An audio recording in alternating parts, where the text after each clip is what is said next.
everybody, and welcome to another exciting installment and of Talking Wrestling. And today I am joined by, and you want to go ahead and introduce your guys yourself?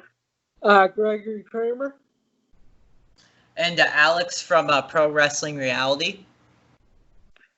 And the first topic, like I told you off the filming, is more towards Alex than Gregory Kramer because he already answered it in episode 3. Yeah, hit me with whatever you got. And actually, Gregory did mention this topic before. And if Gregory would like to tell the story that he told in the in episode 3, feel free to go ahead. And that's people calling wrestling fake. So you want me to go first? It doesn't really matter if Gregory wouldn't want to. Okay, Alex. Okay, I'll go first. Calling wrestling fake is very challenging to deal with as a fan. We all know that. It just seems to be the default consensus of being a wrestling fan that essentially you're watching something that's fake. You know, that's phony. That some people even would say like sleazy. The way I often try to think of it or explain it to my friends that maybe I talk to wrestling about in real life is, you know, it's probably more real than action stars like an Arnold Schwarzenegger or Stallone doing a fight scene, you know, because they have stunt doubles, you know, they have all these multiple camera cuts they can cut to. But with pro wrestling, I mean, it might be changing a little bit now with the cinematic matches that they've been doing. But when it comes to actual matches in that ring, whether it be WWE, WWF, WCW, AEW, like they are taking bumps. You know, I not to blow myself up or anything, and this isn't exactly anything grand, but for about 4 years, I myself was in backyard wrestling. A friend of mine hosted a backyard wrestling federation with a ring he built and everything. And I was in it for about 4 years. And let me tell you, some of those moves that I took were very, very painful. I've had the wind knocked out of me. You know, it wasn't like busting each other open with weapons type of thing. But it was more like what you'd see on WWE. A lot of us weren't trained. But, man, if you take something like a vertical suplex, you're feeling it. You know, that ain't fake. I try to look at it as well, and I said this in the episode 3, that aren't TV shows and movies fake?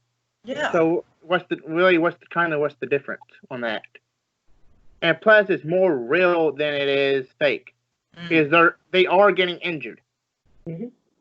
Oh, yeah, constantly. Like, even today, WWE's kind of trying to say it's more cleaned up now, but a lot of guys still get injuries. Like, I'd say there's about as much, if not more, injuries than in some major sports.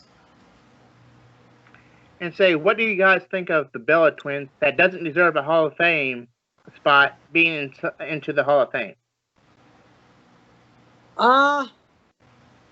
I don't think they're ready yet because they're too young. They don't even deserve it yet. If they want to get back in the wrestling, they can and they can't. Alex? I'd say I do have an opinion on the Bella twins, but it might be more controversial, so I'll try to kind of tone it down.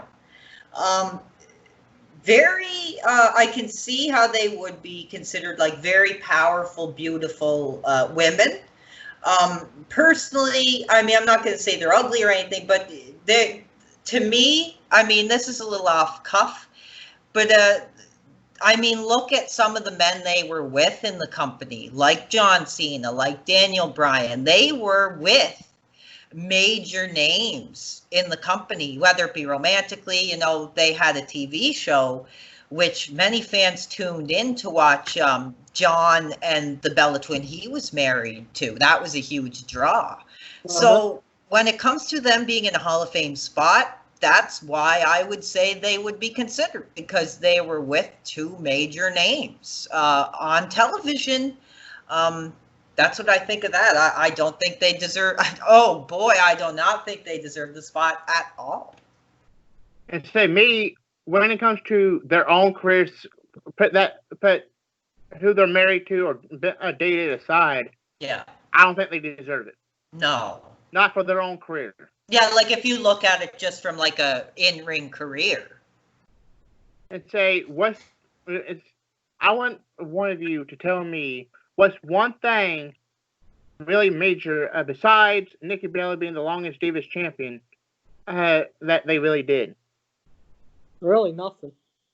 Exactly. Nothing. I cannot think of one thing that either Bella twins ever did to really deserve to be in the Hall of Fame. Well, you know what, Don? You know what, Don? Even that little fact you mentioned there about who was it, Nikki being the champion or whatever? Yeah, Nikki.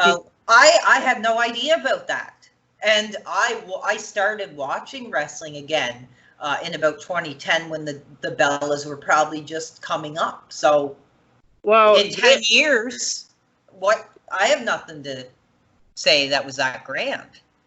Well, for the Divas Championship, it was it was AJ Lee that had the longest Divas Champion reign before Nikki. Then, of course, Nikki would later become that around 2015.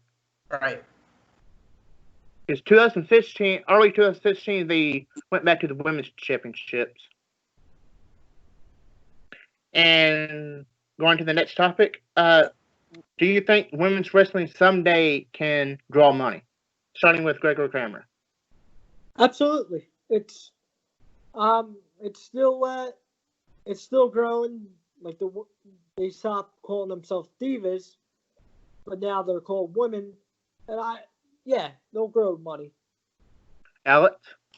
Kind of a tough topic for me because personally, I mean, I'm not against women in wrestling at all. I definitely think it's a good thing that now that they're coming up, doing more hard-hitting matches, but I just don't know. I still have a little trouble getting into it. I don't have many women wrestlers that I'm like, oh, I'm a giant fan of this woman wrestler. Like, I guess I'm still just not at that point of enjoying a lot of it, or I just haven't given enough of it a chance. So when it comes to drawing money, I mean, I'm sure it could, because a lot of fans are getting behind the women's wrestling now, and for the few times I have popped on Raw or SmackDown, half the time it's women that I'm seeing. Yeah. And say it all depends on how they're booked and how they're billed. If they can be billed and booked the right way, then I believe they can draw money. Mm. And say, do you think the Undertaker should have retired with the streak, being undefeated? Do you want me? I'll go ahead on that. Go ahead. I think definitely. Mark has put in his years for the company. I'm pretty sure it was his choice to lose the streak, and I think it did make for a big moment for the company. But I think for all Mark has done for the company, I think they should have let him retire with the streak. Yes. The same. Greg? The same here. Okay, and since he did lose the streak, do you think Brock Lesnar was the right choice? Do you want to go for that first, Greg? Because I'm just thinking. Probably no. Say if you say no, who do you think is the right choice? Sting. Everyone wanted Sting to wrestle the Undertaker. They wrestled once in WCW before they were big. So would you say Sting? Sting, yes. Alex? My thoughts is when it comes to the world of professional wrestling, I would say that Brock was not the best choice to end the streak. But when it comes to the realm of entertainment and even mixed martial arts, I would say yeah, because Brock is a credible threat. We know he can knock guys out. We know he can submit people. So I would say, in a way, yeah, sure, you know. I think one of the only alternatives I could have seen the company doing is possibly like a John Cena, which I don't think fans would have liked that. So I'd say choosing Brock would, yeah, I'm fine with that. Me, from my opinion, if he's going to lose it anyway, I think they should have moved the person that he faced at WrestleMania 31, Bray Wyatt, up a year and had him lose to Bray Wyatt. But going into the next one, which is kind of a two-parter as well. Sure. And I know Alex would have more to say on this one, so I'm going to start with him. All right. With the Montreal Screwjob, do you think it's a work? And who do you think it's as far if it's Can you repeat that? Sorry. Can you repeat that? Sorry. With the Montreal Screwjob, do you think it's a work, or if it's real? And if it's real, who do you think is at fault, Vince or Brett?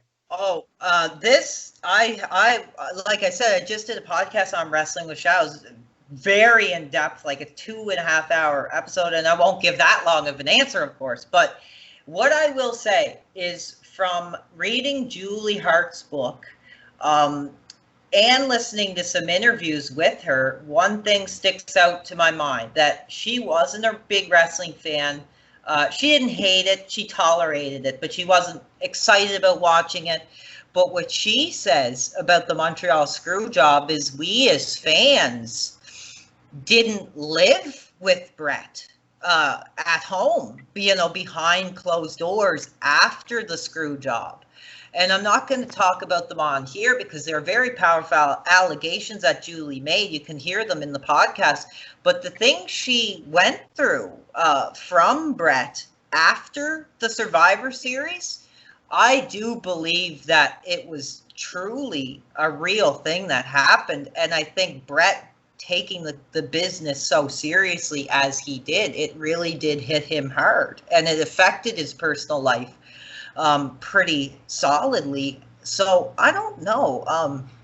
A lot of people say it was Triple H, Paul, who was putting it in Shawn's ear that, you know, and Vince's as well, that this is what they should have done. So I don't know who to really put at fault when it comes to Brett and Vince. I'd say Brett because I love Brett, but I think he did fail to see the entertainment side of wrestling and was more looking at it almost like an Olympic level thing, like an athletic thing. But when it came to like storylines and stuff, it seemed like he took it a lot more seriously than a guy like Vince, who we've heard Vince say before, we make movies, you know. And say with, you know, I'm going to add a little bit to that. Is sure. Vince was looking at it as from a business standpoint. He didn't want Brett to go to WCW and do what Alundra Blaze did later, also as known as Medusa, and that's throw the women's title in the trash can. Yeah, I've seen that. You have anything to add, Gregory? No. Okay, I got this topic from Alex during the last live stream I did. And I'll go ahead and repeat what I said, basically said in live stream. All right. With the Lita, Matt Hardy, and Edge incident of the whole cheating, I think personally it wasn't a good thing, but professionally it was, because it did help Edge's career tremendously, being with Lita, and then of course improving with Matt Hardy. So, starting with Gregory, what do you think about the whole thing? I think it was wrong what Edge and Lita did, because Matt was going to marry her, to be her future wife. But I think it was real stuff at the end of the day. Alex? Oh, this is a topic that's very close to my heart. I will say the whole thing essentially damaged my view on not just Edge the character, but Adam Copeland the person. I've never, ever since been able to get behind him because I was such a Hardy Boys fan. And I always thought, Matt and Lita had such a powerful relationship. And, here comes Copeland swooping in, trying to relate to Lita about the broken neck. They spend time on the road. And it was Matt who found messages from Copeland expressing his love for Lita. And as I said before, next thing she knew, Matt was saying, get up, get the ass out. And that was the end of it. And I think it was kind of sad. And like I said, it kind of damaged my opinion on Copeland. Because they obviously broke up. Oh, so it was more of a fling where maybe Matt and Lita were kind of starting to slow down on their relationship. But, those two I'd say should have been married. Maybe, yeah. And Edge kind of ruined that. I had to agree, but professionally, you have to agree that it did help Edge's career. Because he did improve with the rivalry and with Matt Hardy.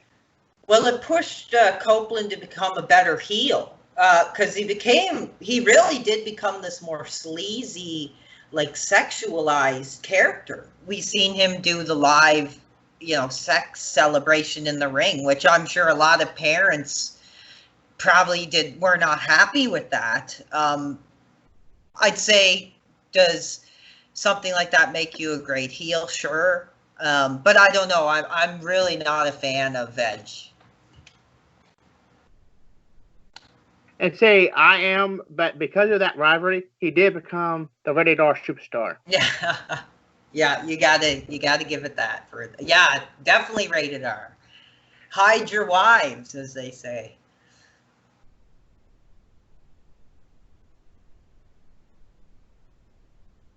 And to explain a little bit on this next topic, we all know that the very first WrestleMania, along with WrestleMania 10 and WrestleMania 20, was in Madison Square Garden. But WrestleMania 30 was in New Orleans, Louisiana. Do you think that was the wrong move? Because WrestleMania 1, 10, and 20 was in Madison Square Garden. Good, Alex. You can go. Greg? I mean, yes.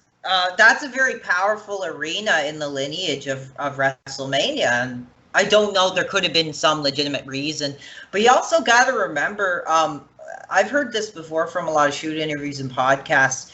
Madison Square Garden looks great, but apparently it's actually not that big. Like some of these football stadiums can just absolutely dwarf it, apparently. The only reason it would look big is because compared to holding a basketball game or something there, the ring is so small that they can just cram it. You look back at something like a WrestleMania 20, and it's like absolutely packed, but it's really not that big of an arena, I don't think. I mean, I don't live in New York, I don't know, but that's the general consensus I've heard. So maybe they just really wanted to pop those attendance numbers for WrestleMania 30 instead of going, well, we know we're going to get a live attendance of X at Madison Square Garden. I see that point, but for me, because of first, the 10th, and the 20th of WrestleMania was in Madison Square Garden, the 30th, and then, of course, every 10 should have been in Madison Square Garden because of tradition. Oh, yeah. I totally agree. What do you think of the anonymous Raw general manager? Later, we would find out it would be Hornswoggle. Me, I'm going to go ahead and give my opinion in that I found the whole thing to being stupid. I think if they're going to have a general manager, they should have had a actual person there every week coming out, giving their what they want to be done instead of a Hornswoggle being sending emails to Michael Cole. Yeah, I totally agree. That that was one of the big storylines that was going on actually when I started watching it week to week again, believe it or not. I thought it was pretty bad. Honestly, I've never really been a fan of those general manager roles, to be honest, in the first place. I kind of think it's kind of lazy. I think like these absolute legends, like Mick Foley, like just in recent, like Mick Foley, Kurt Angle, I think you could get them doing so much more. Even if it's not wrestling, I think you could really get them to do so much more than just this general manager role, which I think is getting tired in the industry now. Yeah, it's just old. Well, that's why they don't really have authority figures besides in NXT. Yeah. With Raw and SmackDown, because people got tired of seeing authority figures. Yeah. Oh yeah. They say this one is more of a question over a topic, but sure. Have you guys ever been to a wrestling event? And please tell me your experience. I have in Philadelphia, WWE and Independent. I can't really remember because they don't come to Philly that much often. They do every 6-9 months, but they're always good.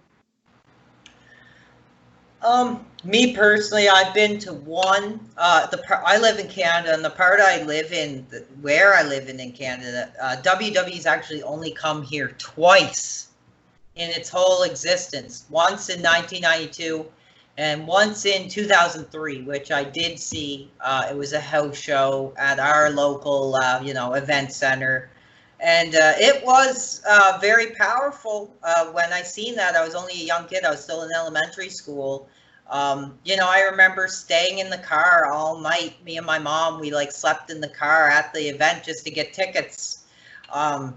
I was a huge wrestling fan, and in a way, seeing it was almost kind of like the peak of my fandom.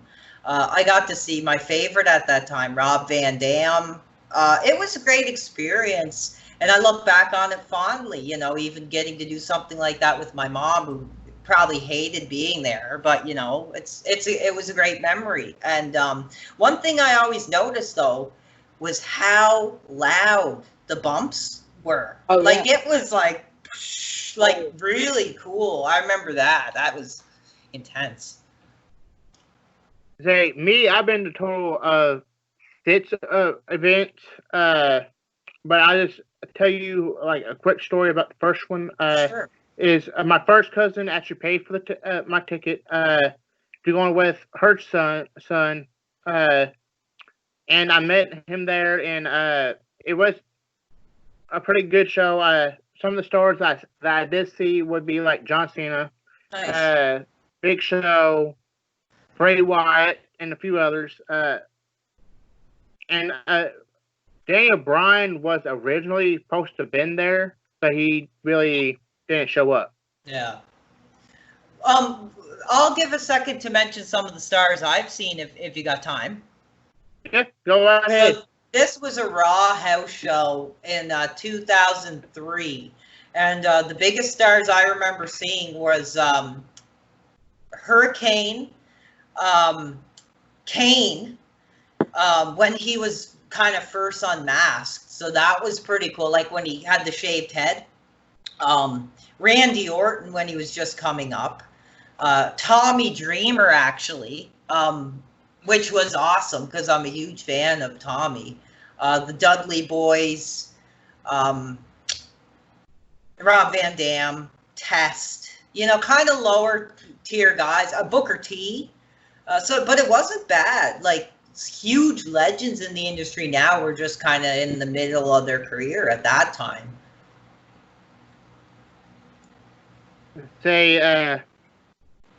Unless you have anything to add to that, I'm going to go into the next topic. Yeah. And who do you think is the best and the worst on the mic? Starting with Gregory. Ooh. It can be all time or current.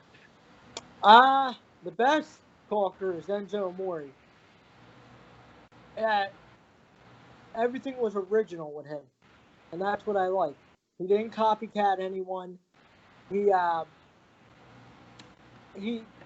think of ideas every week, and he was a great talker. What about the worst? The worst?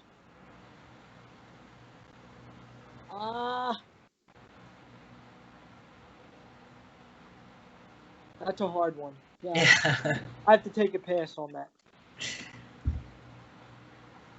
Alex? I'm just coming to what's like I tried that. There's so many names I could mention. I'm putting all wrestling ability aside, and I'm mainly thinking of WWE. And I'm going to give it to Vince. One of the great talkers in the industry for his time. A lot of his promos and stuff I still remember very fondly, and lines from his commentary I will probably remember for the rest of my life. So for WWE, I got to give it to Vince. I mean, he's the mind behind it all. He's almost like the mind behind the style of WWE promos. For worst, it's a tough one because there's so many different types of worst. Like, you could say Ahmed Johnson is one of the worst, or you could say Sid is one of the worst. But a lot of people still enjoy that because it's kind of entertaining, and that's at the heart of it. That's what wrestling is.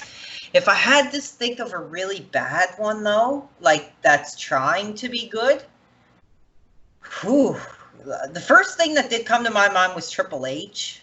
A lot of his promos are pretty bad and just kind of dull and tired. But I don't know. I might have to take a pass on that as well because it's tough to think of one of the worst for sure. Me, it's very easy for me. For the best, I had to go with my greatest wrestler of all time, Owen Hart. And the best, I had to go with Bobby Lashley. Say he cannot cut a promo to save his life, in my opinion. That's why he needs a mouthpiece, being MVP, to help him out with on the mic. And say he can't even wrestle worth a damn, let alone cut a good promo. Yeah. And say to keep into kind of a hard situation here, who do you think throughout time should have turned or remained heel? Ooh.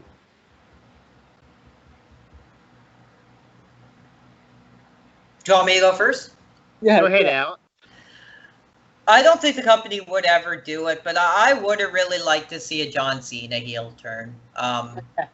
We got. I'm gonna have to cut you off. I'm gonna have to cut you off right there. Sure. John Cena was a heel at one point. Yes, that's true. But could you imagine how powerful it would be? I mean, the company would never do it in this whole, John Cena Make-A-Wish Foundation, promoting these huge films. But in the wrestling world, if they turned him now, I think it really would be absolutely something for insider fans to behold. And to be honest, if you look at some of his last promos, like before he kind of started to disappear, he was almost cutting like heel promos on guys like The Miz, like saying he was more successful than him. He freeze? I think he froze. Just go ahead. We got you. I think he froze again. No, he's there. I know. Are you there? Yeah, I'm here. Okay, yeah. We lost you for a second.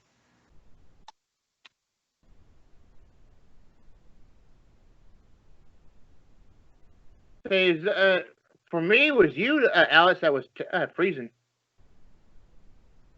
Oh, your quality's good now. We can hear you. Cool. The next one is more for Alex because Gregory, you already tried to answer it during the last one. But if you wanted to add anything, go right ahead. And what are some of the matches that you would like to see?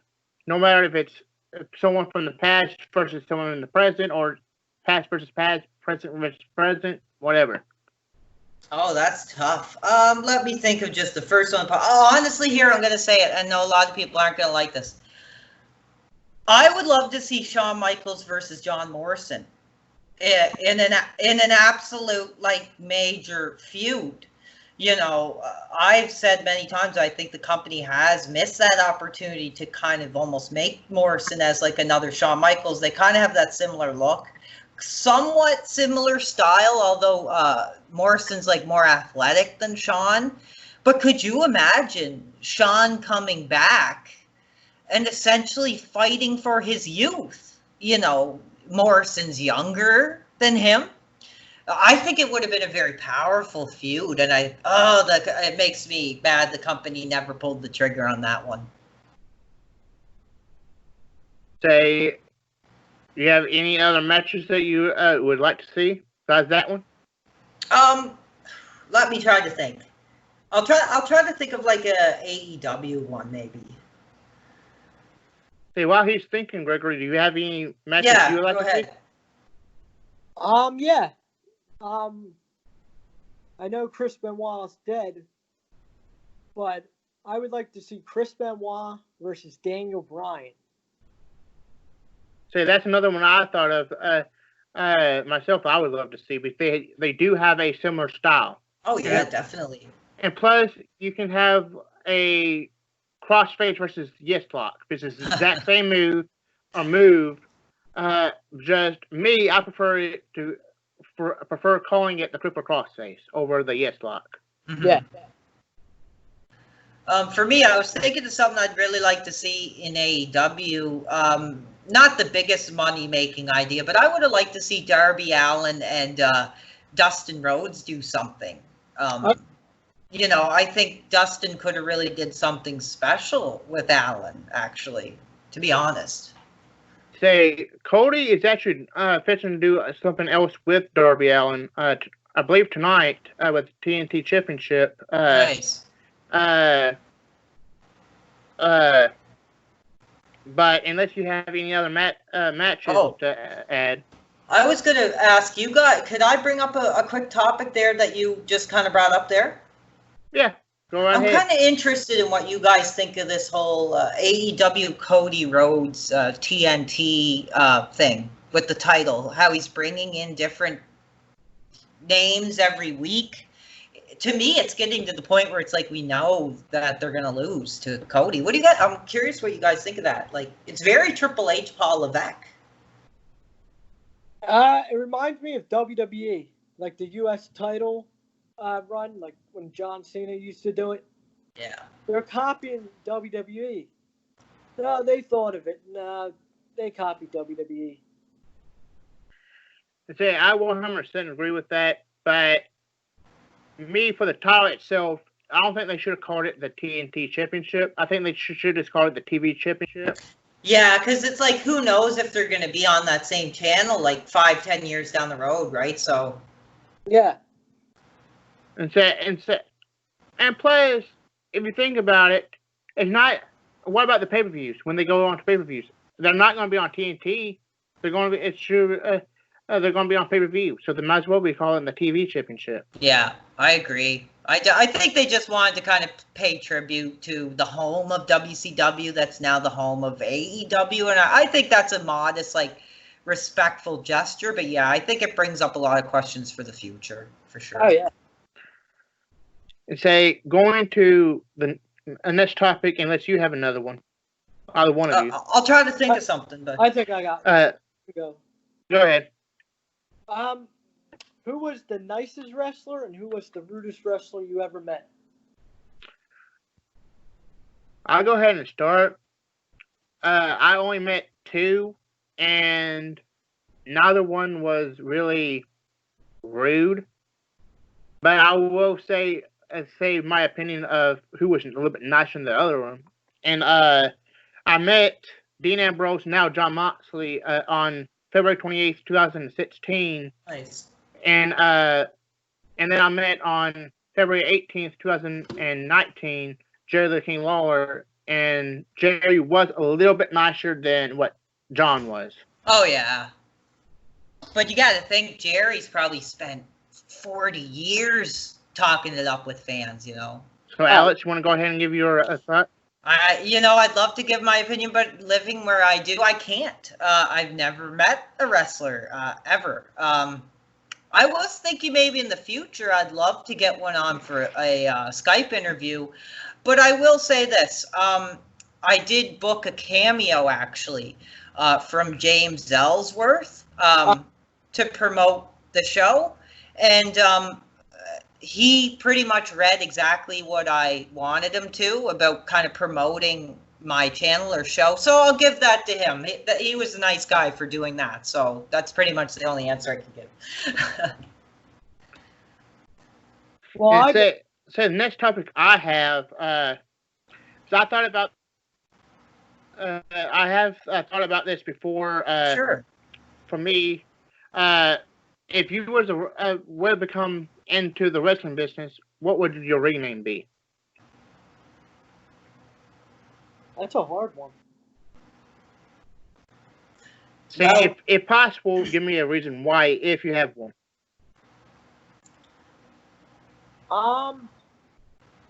Say, if you need. I gotta say my real name because they can't steal it. True, huh? Look at Nash and Hall. They used their real name in WCW. In my backyard wrestling, I called myself Alex Havoc, but I thought Havoc was a little generic, so I shortened it to Havo. Alex Havo, so I'd probably stick with that, but I have no intention of getting into the wrestling business. Actually, it's surprising because there's another backyard wrestling federation that has actually gotten a hold of me and said, look, we're starting again and we want you in, but I'm older now, so I don't know. But stay tuned to see if I do decide to step back into the ring.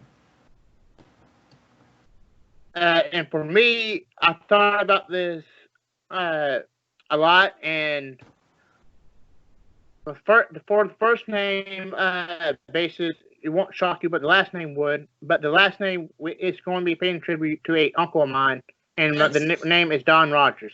Oh, I like that. Catchy. I like it. Say, like I said, it's paying tribute technically to myself and my father because he has the same name. Mm-hmm. And then, of course, my a uncle, which would be my dad's brother. Cool. Did Gregory? Did you say? Oh, sorry. What happened? I was gonna say you said that you had a topic that you were interested in bringing up. I'm curious to hear what it was. Yeah, I did the who was the worst wrestler, or who was the nice wrestler? Did you meet? Oh yeah, sorry. I met so many wrestlers, it's not even funny. I can't even say who was nice and who was rude to me. So. Yeah. And say, both of you probably remember this, but I am going to meet Mick Foley, so that he's probably once I meet him, he's probably going to be the nicest one I met. Oh yeah. I have a friend who met him. I have a friend who met him, and he said he was really nice. Yeah, my cousin did a movie with him, I Am Santa Claus, and she said he was very nice. Oh, wow. And I actually got a copy. It's pretty good movie. I never watched the whole thing through, but when I heard he does get kind of pissed off when people bring up the Hell in the Cell. Oh yeah. Well, the reason behind that is because he answered so many times of that question. Yeah, of course, right? And plus, there's so much documented proof of what he thinks about it. Yeah. Why would you want to keep on mentioning the same match? I get it. So do I. And say, who do you think or who do you respect the most in the wrestling business? Vince McMahon. No reason why? Because if it wasn't for him, there would be no WWE or WWF. And he's I know the pandemic is going on. If it wasn't for WWE, I would be bored out of my mind. Wrestling, I would probably be killing someone without professional. I can't really answer, but I would somewhat agree with Gregory. Vince, like, he changed what the industry was and is today. A lot of people don't like him. He's a pretty cutthroat businessman, but I don't know. There's always been something I really liked about him, so I have to go with that as well. And say I'll have to agree with Vince McMahon, but I'm gonna have to add a person because without this man, the wrestling business wouldn't be the same as it is today without him, and that's the Undertaker, Mark Calloway. Oh yeah, yeah.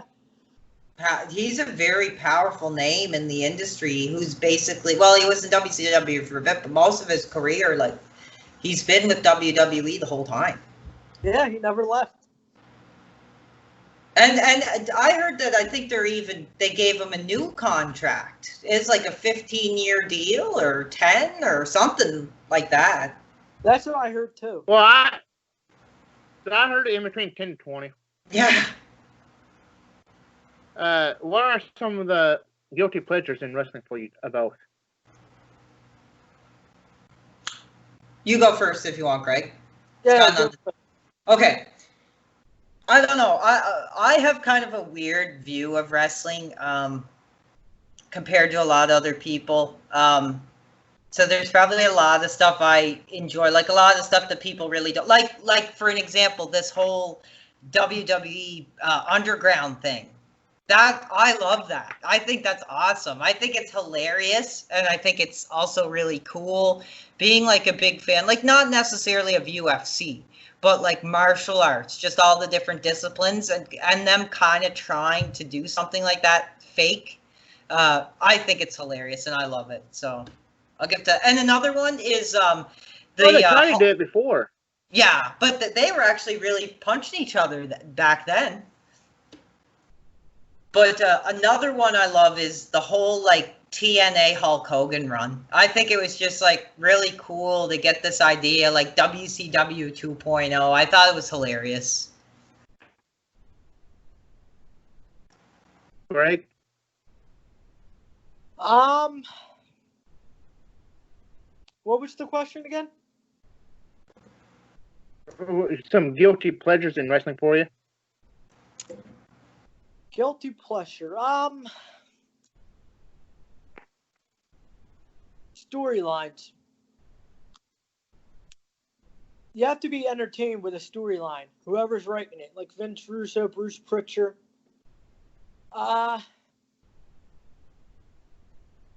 a really good storyline for weeks and weeks and weeks to go on.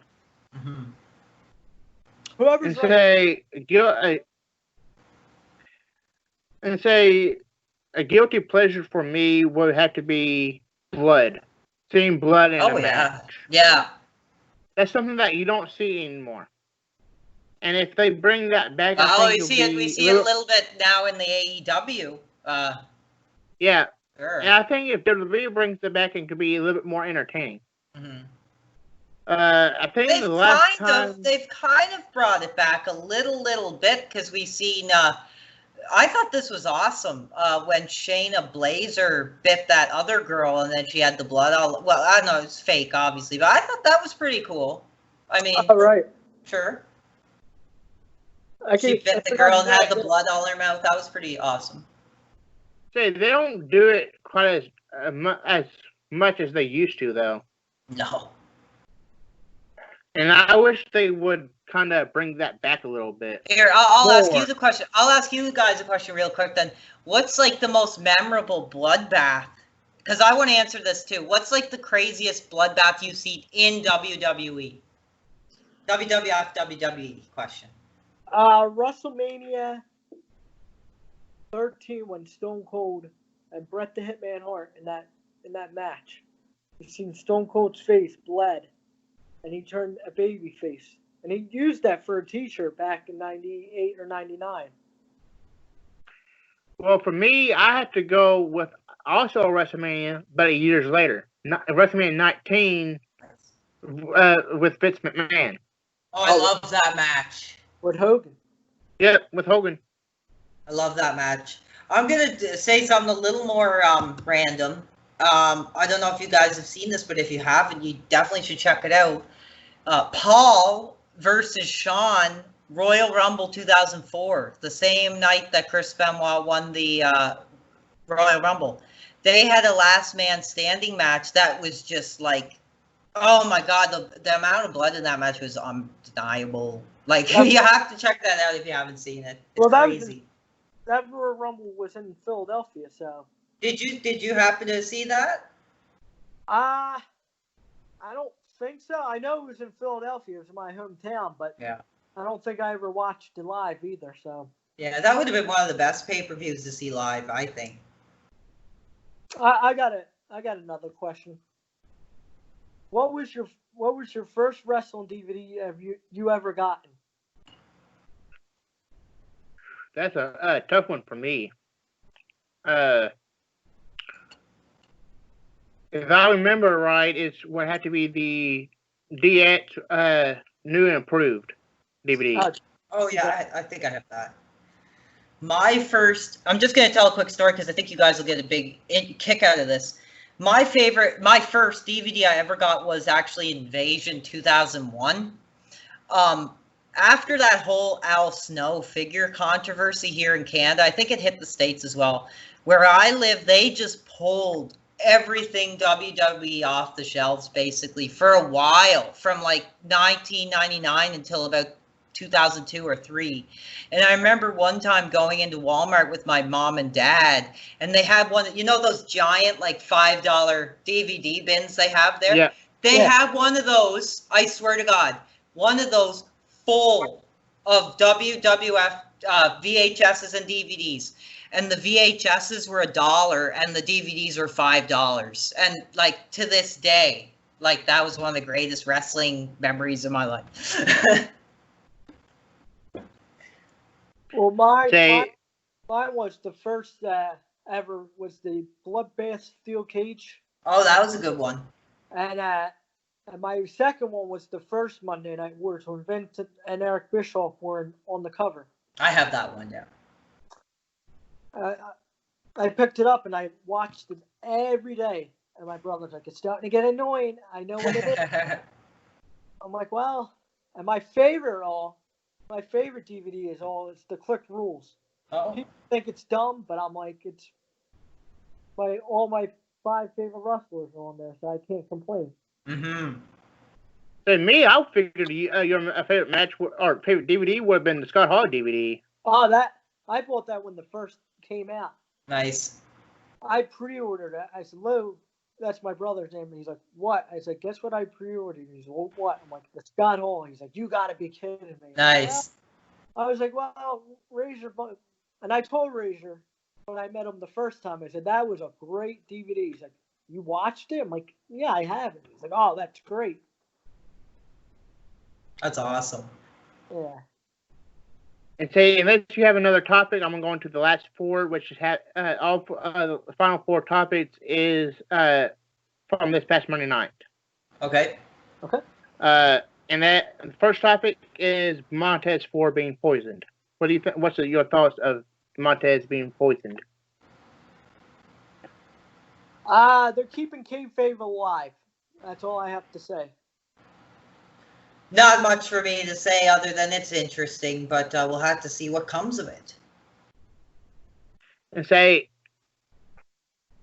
there's supposed to be this new faction that's put in that we never seen. Yeah. And is this the new nation? Is this the new nation? Are they bringing it in?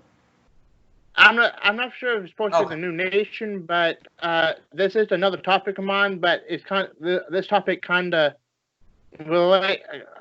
In a way, it relates to this. Do you think Zelina Vega, Andrade, and Angel Garza poisoned Montes, or do you think it's this new faction that exploded the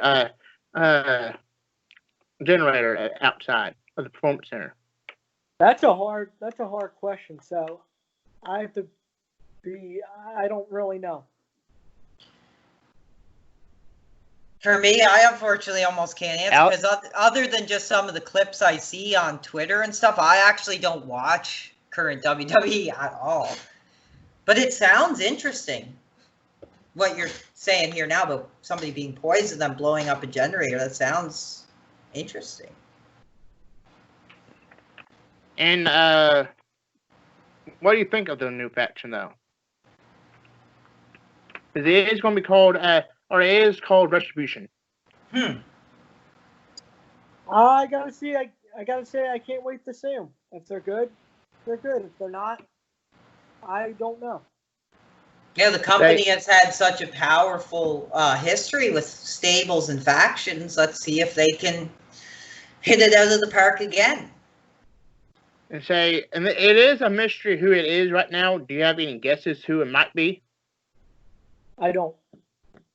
No, I wouldn't be able to make any guesses. I'd love for it to be like a big name, like a returning legend or something, but other than that, I wouldn't be able to really guess with what's been going on recently.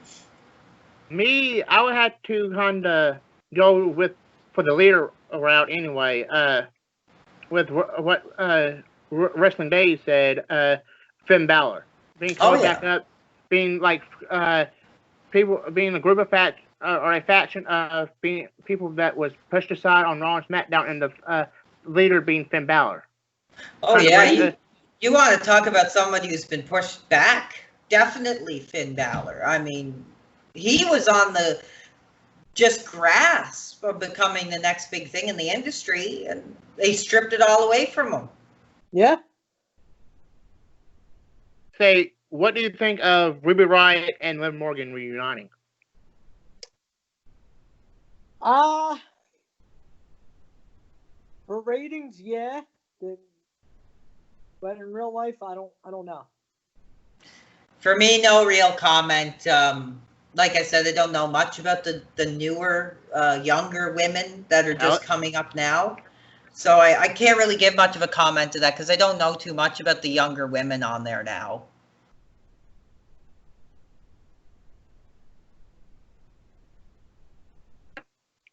And say, Nia Jax was suspended and without pay because she was punching a official. Do you have any comments on that? I think they're doing it the wrong way. You need money to live. If you're a wrestler or not, whoever. But the spending part, yeah, but the money part, nah. Just keep her pay. And don't use her on TV. Yeah. I mean, unless they're just going to release her straight up. But she must have something to prove. I mean, she's got to be hot over something if she's expressing that kind of behavior. So we'll have to wait and see. Well, it was led up to where the way it started was Nia Jax and Shayna Baszler was going at it, and he got involved and got in the middle of it, and she attacked the official because of that reason. Okay. Interesting. And that's why she was hot. Okay, yeah, I gotcha. And say, you have any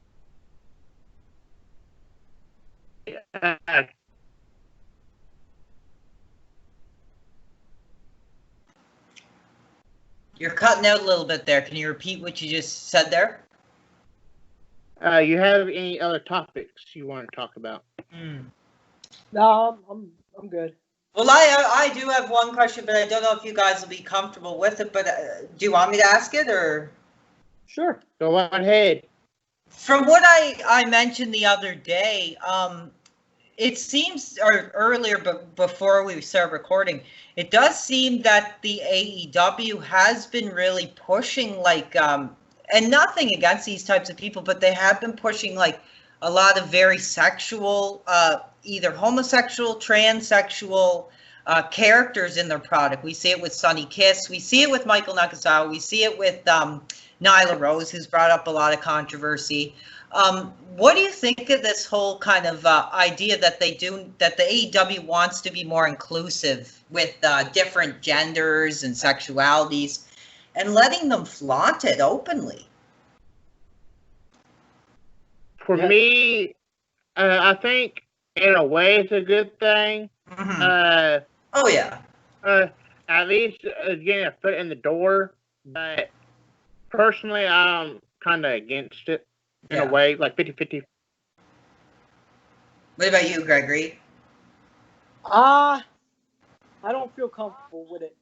Yeah, no, it's fine. It's a touchy subject, but even when I see stuff like Michael Nakazawa taking his underwear off and shoving it in a guy's face, especially with the coronavirus prevalent right now, I mean, is that the best thing to be doing? You can get sick. Say, yeah,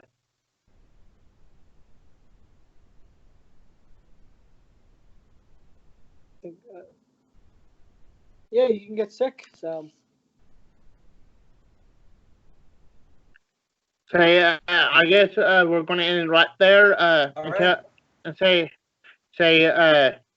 you have any socials or you want to share your YouTube channels or anything?